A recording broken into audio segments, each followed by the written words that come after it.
Hi, I recently watched Alan J Pakula's 1990 thriller Presumed Innocent, starring Harrison Ford, Greta Scacchi, and Raul Julia. It's the story of hotshot junior district attorney, played by Harrison Ford, who is assigned to investigate the murder of one of his colleagues, a woman with whom he has secretly been having an affair. As the evidence starts to mount up, however, he looks more and more guilty and is eventually put on trial himself, as more information comes out about whether or not he could in fact be the perpetrator. It's an interesting film. It's certainly a change of pace for Harrison Ford, coming out only a year after Indiana Jones and the Last Crusade. And it shows him as a much darker, more serious character. And I was surprised by how explicit and adult the film is. There's a fair amount of nudity and sex in it, which one doesn't normally associate with Ford being a relatively wholesome screen image.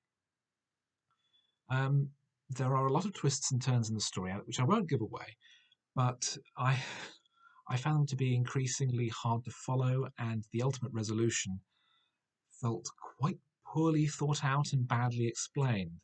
It was relatively satisfying dramatically, but the details didn't really hang together, and I found it to be somewhat disappointing. Ford is, as always, very strong.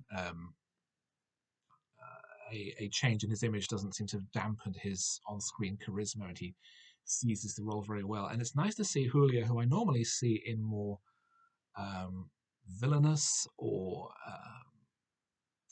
less obviously uh, protagonistic characters or leading characters, as his lawyer, be much more engaging and charming and likable. If in another story he might be the main character, and in fact there was a sequel novel written, as this was based on a book, in which Sandy Stern, becomes the main character.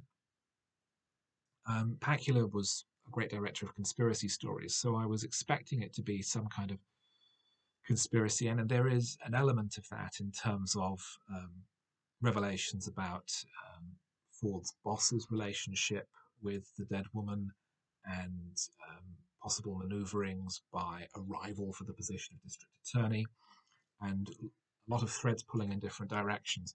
But too much of all of this turns out to be red herrings, and it's ultimately somewhat unsatisfactory and disappointing. It's a well made film and a well acted film, but ultimately the problem is that it's not a particularly well written one.